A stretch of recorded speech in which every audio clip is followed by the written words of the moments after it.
નમસ્કાર, આપ જોઈ રહ્યા છો જેકેએસ ન્યૂઝ ગુજરાતી। વાત કરીએ તો રાજકોટમાં ગેમ ઝોનમાં જે આગની ઘટના બની છે તે બાદ સરકારી તંત્ર દ્વારા ઠેર ઠેર ફાયર સેફટીને લઈને તપાસો શરૂ કરવામાં આવી છે, પરંતુ બનાસકાંઠા જિલ્લામાં આવેલી સરકારી કચેરીઓમાં જ ફાયર સેફટીનો અભાવ જોવા મળી રહ્યો છે। આજે ગુજરાતની ટીમ દ્વારા ડીસા ખાતે આવેલી સરકારી કચેરીઓમાં રિયાલિટી ચેક કરવામાં આવ્યું હતું, જેમાં મોટાભાગની સરકારી કચેરીઓમાં ફાયર સેફટીના કોઈપણ પ્રકારના સાધનો ન હતા, તો કેટલીક સરકારી કચેરીઓમાં ફાયર સેફટીના સાધનો તો હતા, પરંતુ તે એક્સપાયરી ડેટ થયાને આજે 5 વર્ષ જેટલો સમય થઈ ગયો છે। રાજકોટમાં આવેલી ગેમ ઝોનમાં જે આગની ઘટના બની હતી તેમાં અનેક લોકોના મોત નીપજ્યા છે। આ ઘટના બાદ સમગ્ર રાજ્યમાં ફાયર સેફટી ડિપાર્ટમેન્ટ દ્વારા ઠેર ઠેર સેફટીની સુવિધા ઉપલબ્ધ છે કે નહીં તે તપાસ શરૂ કરવામાં આવી છે, પરંતુ આ બાબતે બનાસકાંઠા જિલ્લામાં ગુજરાતની ટીમ દ્વારા પણ ફાયર સેફટીને લઈને રિયાલિટી ચેક કરવામાં આવી હતી, જેમાં ડીસા ખાતે આવેલી મામલતદાર કચેરી કે જ્યાં રોજના અસંખ્ય અરજદારો પોતાના નાના મોટા કામકાજ માટે આવતા હોય છે। અહીં ગુજરાતની ટીમ દ્વારા મામલતદાર કચેરીનું ફાયર સેફટી બાબતે રિયાલિટી ચેક કરવામાં આવ્યું હતું અને જે ફાયર સેફટી માટે સાધનો મૂકવામાં આવ્યા હતા તે વર્ષ 2019માં મૂકવામાં આવ્યા છે અને તે વર્ષ 2020માં પૂર્ણ થઈ ગયા છે। આજે ફાયર સેફટીના સાધનો પૂર્ણ થયાને 5 વર્ષ જેટલો સમય વીતી ગયો હોવા છતાં પણ હજુ સુધી એક પણ ફાયર સેફટીના સાધનો બદલાવવામાં આવ્યા નથી, જેના કારણે ફાયર સેફટી બાબતે મામલતદાર આટલી મોટી સરકારી કચેરી હોવા છતાં પણ ફાયર સેફટી બાબતે પોકળ સાબિત થઈ રહી। ડીસા મામલતદાર કચેરી બાદની ટીમ પહોંચી હતી ડીસા ખાતે આવેલી સિંચાઈ વિભાગની ઓફિસ ખાતે।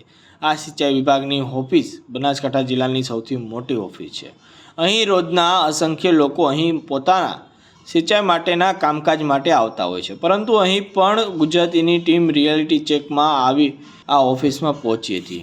એક પણ જગ્યાએ ફાયર સેફટીના સાધનો મૂકવામાં આવ્યા નથી તેવું સામે આવ્યું હતું, અને તો આ સરકારી કચેરીઓમાં જો કોઈ કારણોસર આગ લાગે અને કોઈની જાન જાય તો તેના માટે જવાબદાર કોણ? જેકેએસ ન્યૂઝ સાથે ભરત ઠક્કર, ડીસા। હું બાબુભાઈ ચૌહાણ, પારલી સરપંચ। જ્યારે રાજકોટમાં ગેમ ઝોનની અંદર જે ભીષણ આગની ઘટના ઘટી છે તે ખૂબ જ ગંભીર બાબત છે અને 33 જેટલા મૃત્યુ પામ્યા છે લોકો। જ્યારે ફાયર સેફટીના અભાવે આ લોકોને જીવ ગુમાવવા પડ્યા છે। તો આજે ડીસાની વાત કરીએ તો ડીસામાં તમામ હોસ્પિટલો,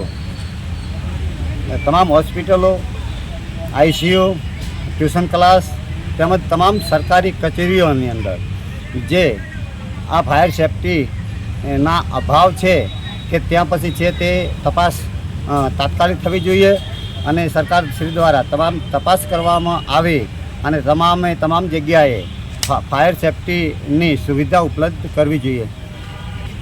જ્યારે આવી ઘટનાઓ બને તેના પછી જ સરકાર સફાળી જાગે છે તેમજ પછી જ તપાસના આદેશ આપે છે।